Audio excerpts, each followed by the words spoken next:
Good morning students. हम exercise 2.2 start करने वाले हैं आज।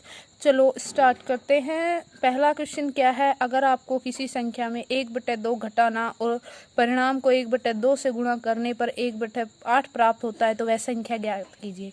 यानी इसमें हमें कुछ मान के, जैसे मैथ होता है वो मान के ही किया जाता है, तो अब मानने वाले क्वेश्चन आएंगे और मानेंगे क्या, हम एक्स वाई जेड यानी चर संख्याएं मानते हैं।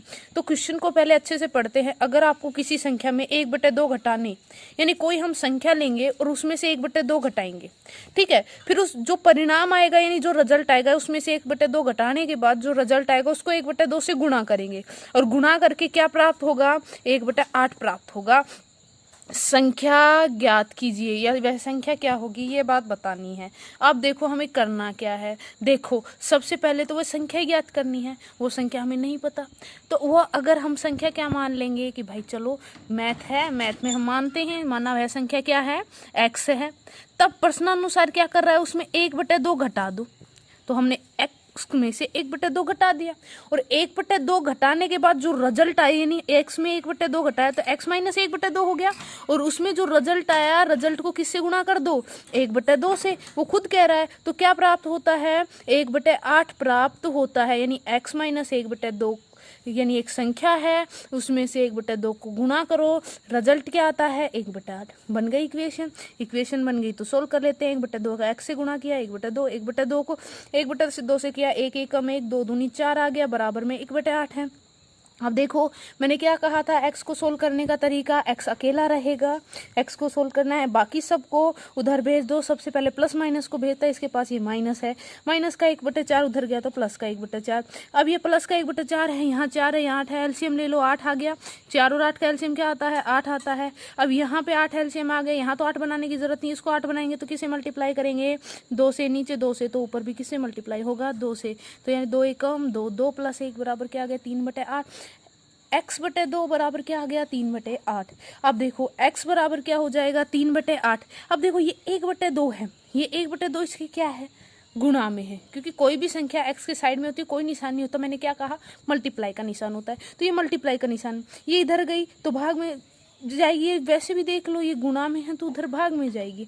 अब भाग में जाएगी, या फिर हम एक और तरीका कर सकते हैं। देखो यहाँ पे हम इसके भाग में लगा देंगे 1/2, यानी यहाँ पे मैंने कर नहीं रखा, यहाँ पे भाग में 1/2 जाता और भाग को मल्टीप्लाई करते हैं तो नीचे की संख्या ऊपर और ऊपर की संख्या नीचे करते हैं तो 2/1 वो कब आ जाता है। या फिर एक और तरीका होता है, ऐसी संख्याओं को डायरेक्ट गुणा में भेजने के लिए नीचे की संख्या ऊपर और ऊपर की संख्या नीचे, यानी 2 को ऊपर भेज दो और 1 को नीचे, ठीक है। अब देखो कट हो रहा है, 2 चौक 8, तो x की वैल्यू क्या आ गई, 3 नीचे 4 बचे थे, यानी x की वैल्यू क्या आ जाएगी, 3/4। अतः वह संख्या क्या होगी, 3/4 होगी। अब देखो सेकंड क्वेश्चन देखिए। सेकंड क्वेश्चन में क्या है, एक आयताकार तरंताल यानी आयत है, उसकी लंबाई और चौड़ाई, लंबाई उसकी चौड़ाई के दुगने से 2 मीटर अधिक है। यदि इसका परिमाप 154 मीटर हो तो इसकी लंबाई और चौड़ाई ज्ञात कीजिए। यानी हमें ज्ञात करना है क्या है भाई, एक आयत है, उसकी लंबाई है और चौड़ाई है, और लंबाई जो है वो चौड़ाई से दुगना है और दुगना से भी कितनी अधिक है, 2 अधिक है। परिमाप दे रखा है, लंबाई और चौड़ाई क्या होगी ये ज्ञात करना है। इसका मतलब हम लंबाई भी मान सकते हैं और चौड़ाई भी मान सकते हैं। ऐसे क्वेश्चनों में जो ज्ञात करना है ना उसको मानना पड़ता है, और इसमें क्या ज्ञात करना है, लंबाई और चौड़ाई। तो आप लंबाई मान लो चाहे चौड़ाई मान लो। तो देखो चौड़ाई मानोगे तो क्वेश्चन के हिसाब से चलोगे, लंबाई मानोगे तो जो क्वेश्चन कह रहा है उसके उल्टा चलोगे। क्यों, क्योंकि ये चौड़ाई के बारे में बता रहा है। तो मैंने क्या माना, क्वेश्चन के हिसाब से चलने के लिए मैंने माना आयताकार पुल की चौड़ाई क्या मान लिया, x मीटर मान ली। देखो लिख रखा है x मीटर। अब लंबाई क्या कह रहा है, देखो चौड़ाई से दुगने से, यानी चौड़ाई का दुगना करो, ये x था, इसका दुगना मतलब 2x, और उससे 2 अधिक है यानी उसमें 2 और जोड़ दो। यानी कोई भी संख्या का दुगना करो तो दुगना यानी 2x हो गया, प्लस में क्या 2 अधिक है तो 2 जोड़ दो। परिमाप 154 मीटर दे रखा है, तो आयत का परिमाप क्या होता है, 2 गुना लंबाई प्लस चौड़ाई होता है ना।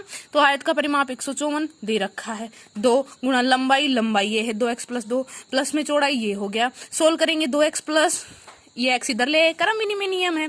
दो देखो अब x यहाँ पे आ गया, अब हम क्या करेंगे 2x और x 3x, देखो x x की संख्या जुड़ती हैं और y y की संख्या जुड़ती है, z z की संख्या जुड़ती है, संख्या जुड़ती है, कोई भी किसी दूसरे के साथ नहीं जुड़ती। अब क्या करेगा, अब ये हमें क्या करेगा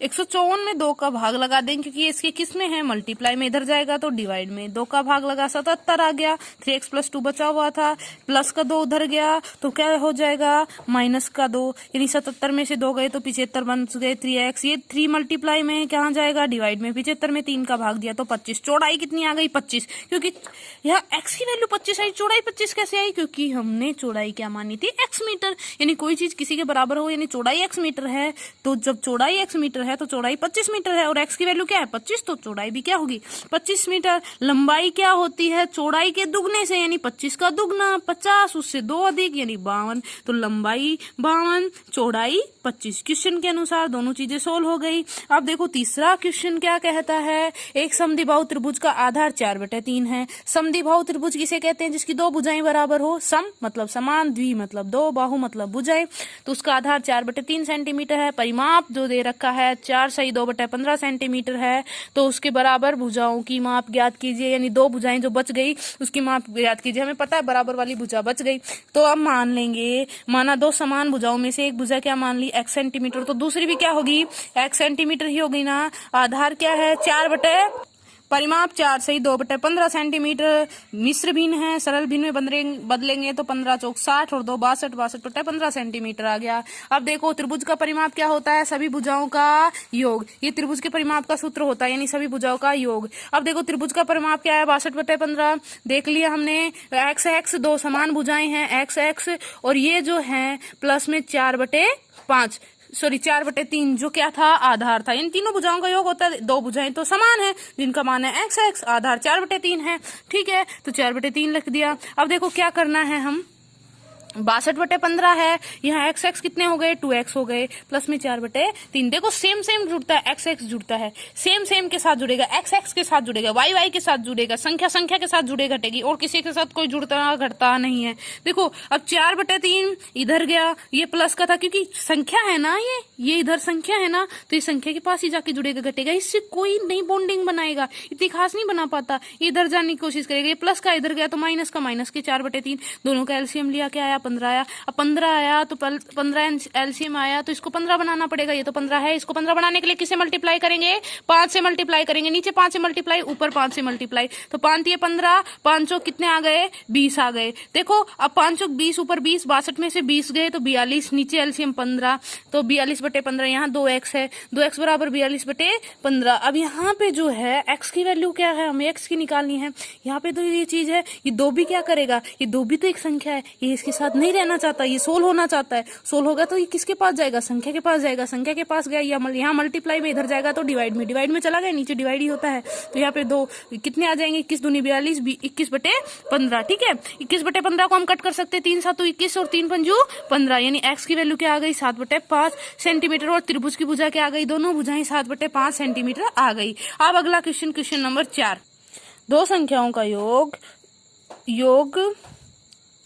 95 है, यदि एक संख्या दूसरी से 15 अधिक है तो दोनों संख्याएं ज्ञात कीजिए। देखो 2 संख्याओं का योग कितना है 95 है, एक संख्या दूसरी से 15 अधिक है, दोनों संख्याएं ज्ञात कीजिए। तो संख्या ज्ञात करनी है, इसका मतलब हम संख्या मानेंगे, तो माना एक संख्या हमने मान ली x, दूसरी क्या है 15 अधिक है। देखो इसमें वैसे तो दूसरी क्वेश्चन के हिसाब से तो दूसरी को x मानना चाहिए, लेकिन इसमें कुछ इफेक्ट नहीं पड़ेगा, इसलिए मैंने एक संख्या x मान ली, तो दूसरी x + 15, क्योंकि दूसरी 15 अधिक है तो मैंने दूसरी संख्या को 15, क्योंकि इसमें पहली दूसरी नहीं दे रखी, इसलिए आप अपनी मर्जी से मान सकते हो। एक संख्या मैंने x मान ली, दूसरी संख्या x + 15 मान, योग कितना है, योग 15 है, 15 ले लिया प्रश्नानुसार, यानी इन दोनों को जोड़ने से क्या आएगा 95, तो इसको मैंने जोड़ा 95 आ गया, तो 95 आ गया। देखो संख्या जुड़ती हैं, चर जुड़ते हैं, x कितने हो गए 2x 15, ये इसके साथ नहीं जुड़ सकता, ये जुड़ने के लिए इधर जाएगा, लेकिन इधर प्लस का इधर माइनस हो जाएगा, 95 में से 15 गए तो 80 बचे 2x, x यहाँ पे x भी एक संख्या है, ये मल्टीप्लाई में इधर जाएगा डिवाइड में, x की वैल्यू क्या आ गई 40, एक संख्या 40 आ गई, एक संख्या कितनी आ गई 40 आ गई, दूसरी संख्या कितनी आ जाएगी 40 + 15 बराबर कितने आ गए 55 आ गई। अब देखो 5वां क्वेश्चन देखते हैं। पांचवा क्वेश्चन क्या है, दो संख्याओं के अनुपात 5:3 है, यदि उसमें अंतर 18 है तो संख्या ज्ञात कीजिए। मतलब संख्या ज्ञात करनी है। अनुपात पूरी संख्या नहीं होती है, अनुपात संख्या का छोटे से छोटा रूप होता है। तो संख्या का अनुपात 5x है, अंतर कितना है 18, तो हम x मान लेते हैं, यानी इसमें से कुछ x किया होगा तो संख्या क्या मान लेते हैं। देखो अनुपात को संख्या में बदलने के लिए उसको किससे गुणा कर देते हैं, संख्या से गुणा कर देते हैं। ठीक, सॉरी संख्या से नहीं, x से गुणा कर देते हैं। अनुपात को संख्या बनाने के लिए हम क्या कर देते हैं, x से गुणा कर देते हैं। तो पहली संख्या क्या आ गई 5x, क्योंकि संख्या ये थी, अनुपात ये था, उसको x से गुणा किया तो 5x आ गया। दूसरा 3 था, दूसरी संख्या क्या है 3x। इन दोनों का अंतर कितना है, अब ये दोनों संख्या है, संख्याओं का अंतर कितना है 18, यानी 5x में से 3x घटाया 18 आ गए। अब देखो 5 में से 3 गए तो 2 बचते हैं, क्योंकि अब ये दोनों घट जाएंगे। देखो दोनों x की वैल्यू है इसलिए घट जाएंगे। ये भी x का 5 है, x है, और ये भी माइनस के 3x, ये दोनों घट जाएंगे, 2x बचे। ये नहीं रहना चाहेगा, इधर जाएगा, इधर मल्टीप्लाई में था इधर जाएगा, तो डिवाइड में x बराबर 18/2 बराबर क्या आ जाएगा 18/2 बराबर कितना आ जाएगा भाई 9 आ जाएगा। 2 में 18 का भाग लगा तो 9 आ गया। एक संख्या क्या आ गई 18/2 बराबर क्या आ गया 9 आ गया। एक संख्या x की वैल्यू 9 आई है, तो x की जगह हम 9 रखेंगे, तो x की जगह यहाँ 9 रखा, मल्टीप्लाई में होता है 9 5 45, और दूसरी संख्या क्या आ गई 9 3 27। तो आज के लिए इतना ही। मैंने 9 क्वेश्चन दिए हैं, सोल्व करने की कोशिश करना, क्योंकि मैथ्स जो है वो सॉल्यूशन करना पड़ता है। ये नहीं है कि आप सारे क्वेश्चन मुझसे सोल्व कराएं, तो उनको भी सोल्व करने की कोशिश करो, वरना कल मैं इसका जवाब दूंगी। Thank you.